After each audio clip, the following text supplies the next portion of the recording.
Hello, this is Reverend Bill. Hope everyone had a good New Year's Eve, safe New Year's Eve. That's important.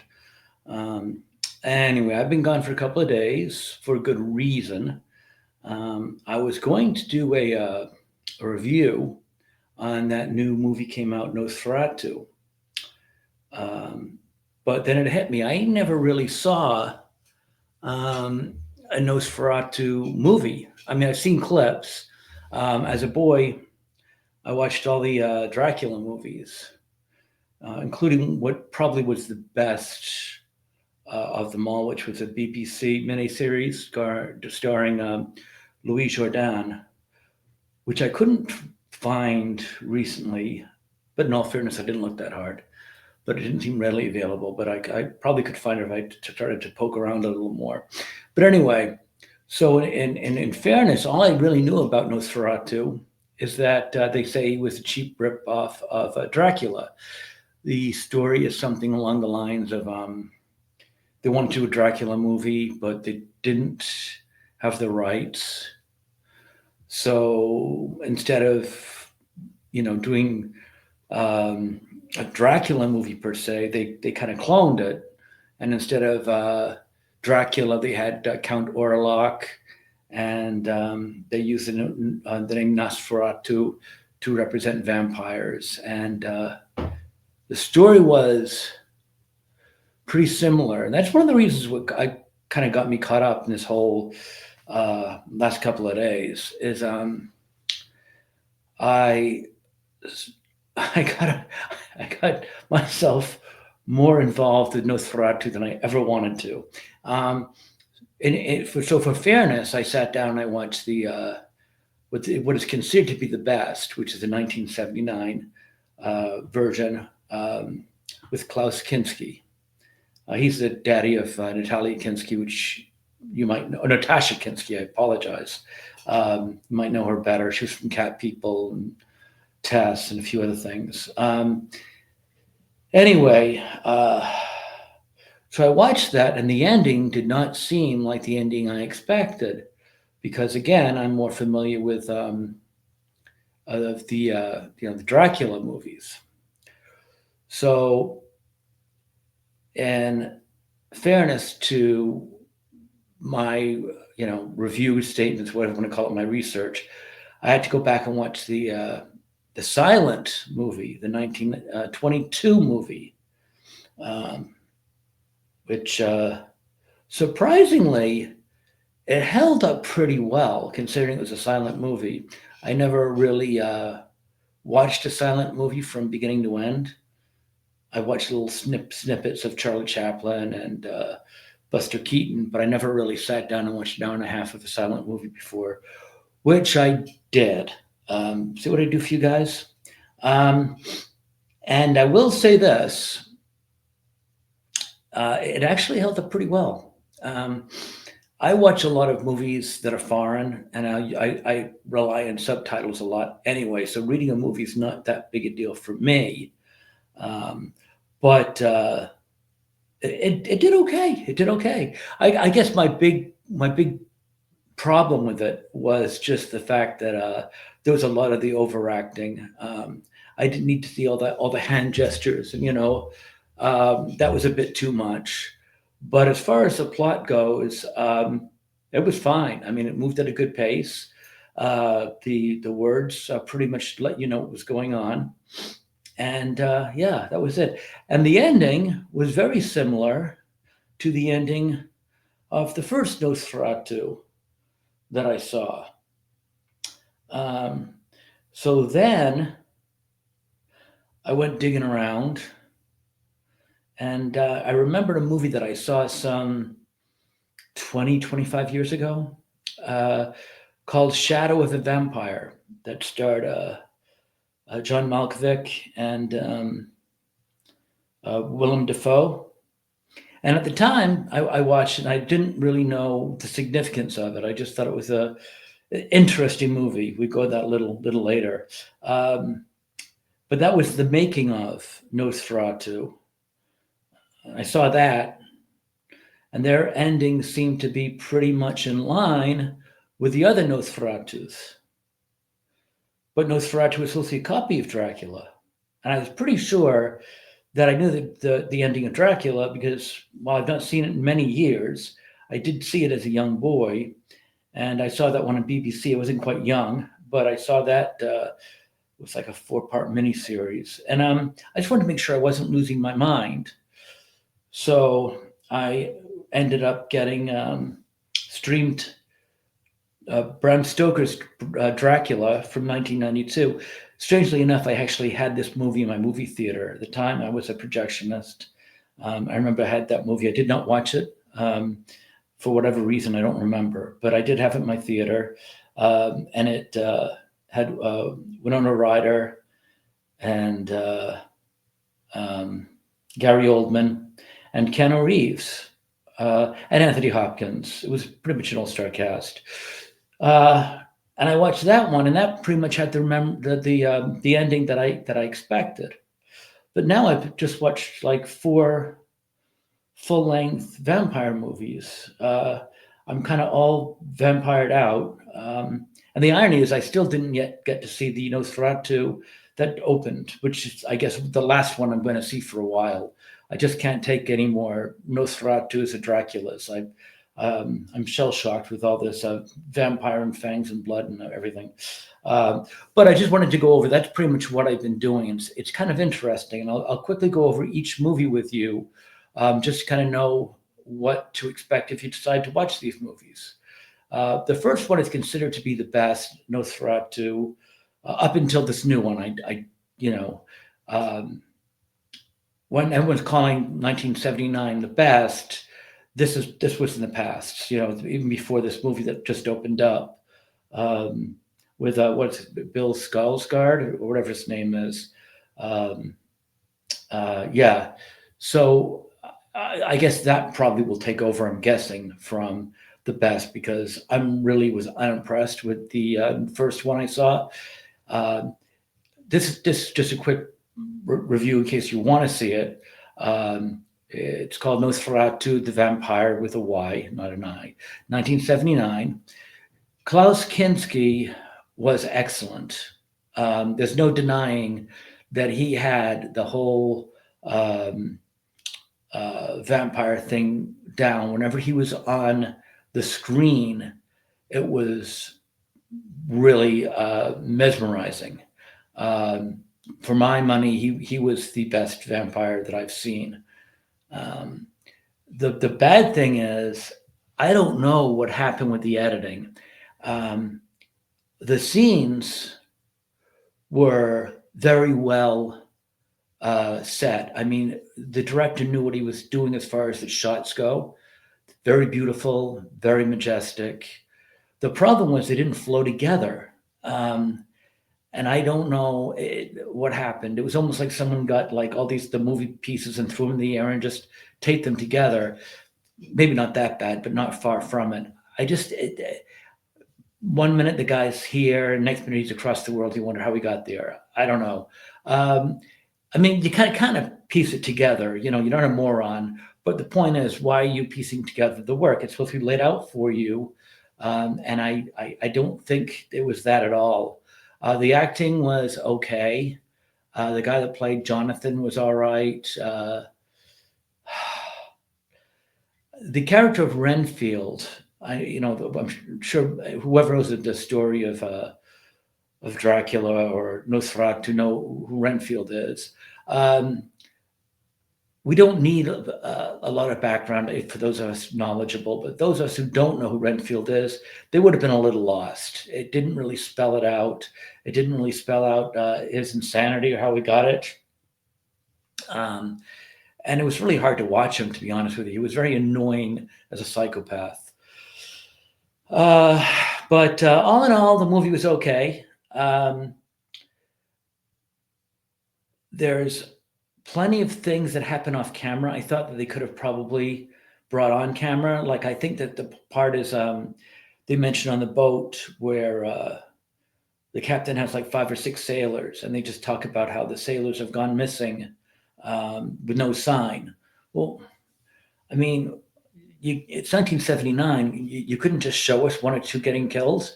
I wouldn't think it would be that complicated to show a sailor getting bitten and thrown off the boat, maybe. But regardless, everything happened off camera. I thought that was a bad that was an opportunity there. They could have made that very interesting and scary. Um, and I found that the thing just was not very comprehensive. With about 30 minutes left, I kind of lost sight of what they were trying to do, and I didn't feel like trying to put it together myself. I just kind of watched whatever they showed me. I think that it left a lot as far as the story goes, and I thought Klaus Kinski was dynamite. When he wasn't on the screen, there was just nothing going for it, in my opinion. So let's see what else we got here. Um, oh yeah, I'll spend really quickly on the black and white one. Um, it was watchable, as I mentioned. It was overacting. Um, the vampire uh, Nosferatu was very good. All in all, I mean, I wouldn't recommend it to anybody if it's a silent movie. Why would you want to watch a silent movie? You can watch it with sound. So I won't spend a lot of time on it.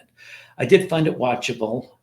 Um, it was an hour and a half. I wasn't suffering through it like I thought I was going to. Um, all in all, I mean, considering the time it was 1922, and that in fact it was a silent movie, I thought they did a pretty good job. Let's put it this way: I think it would probably lose, but I think it could compete with the 1979 movie. And considering it's a silent movie, that says an awful lot. And it might say more about the 1979 movie than the 1922 movie. But the fact of the matter is, um, if I had to watch them both again, I would probably go with the 1979 movie, but just by a little. Uh, Now, the next one is very, very interesting.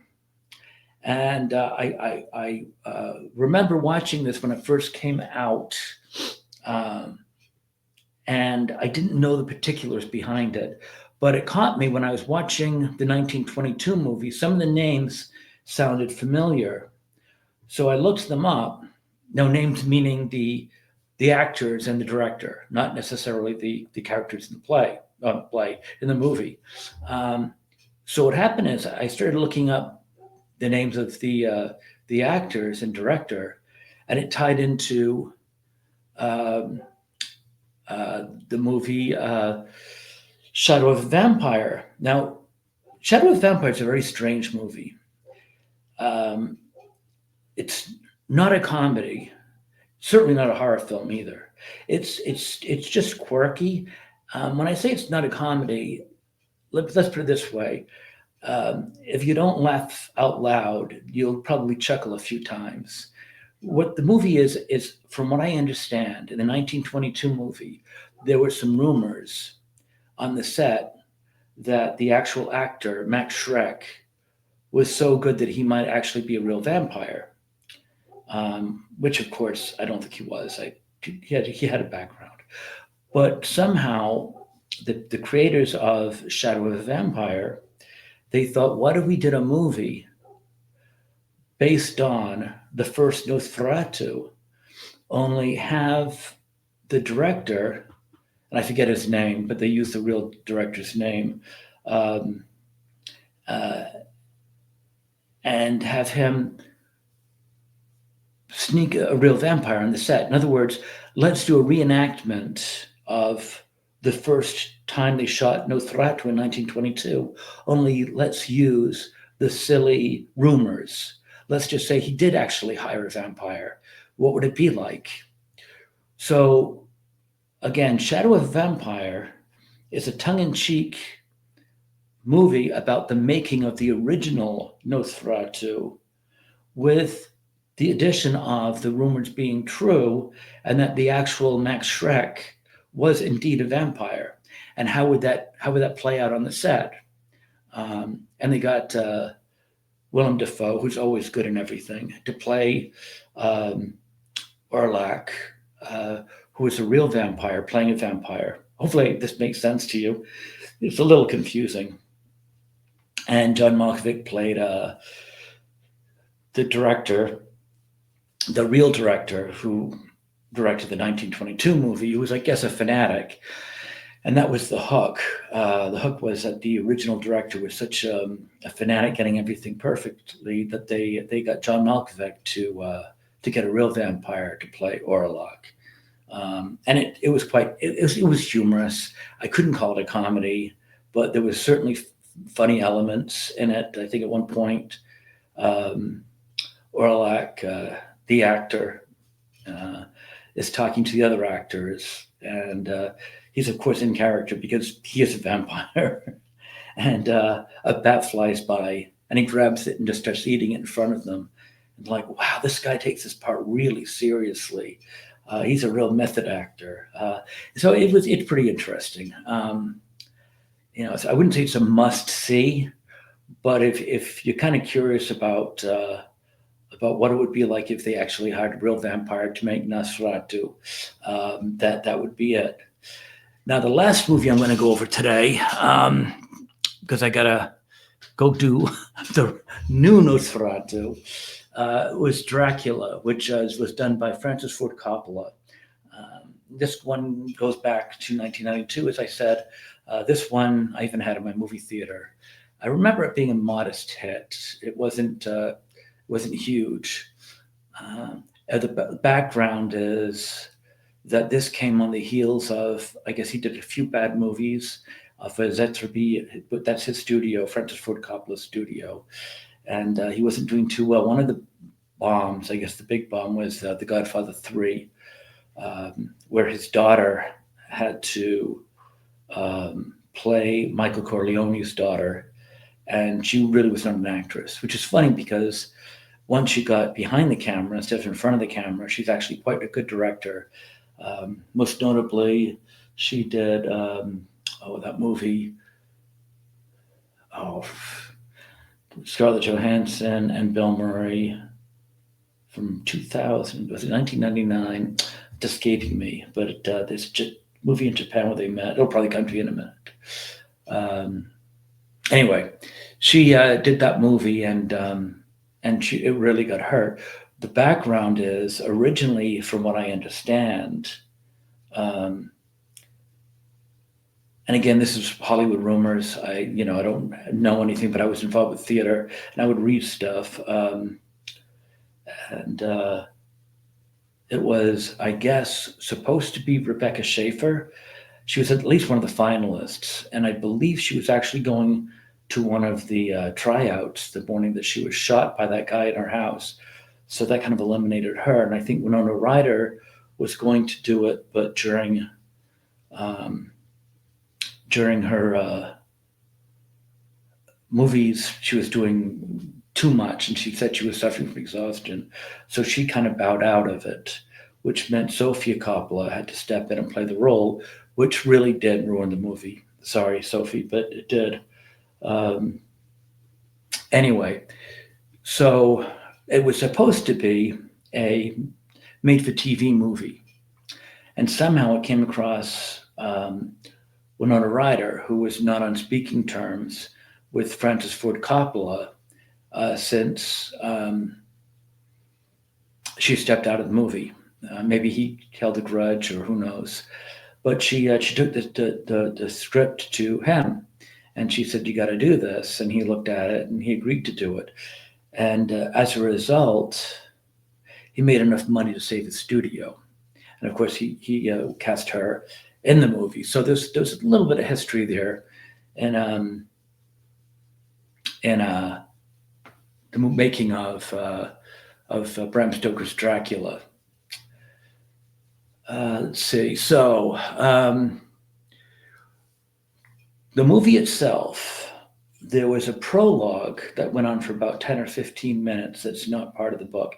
In the book, it starts off with Jonathan Harker riding to the castle to meet the Count.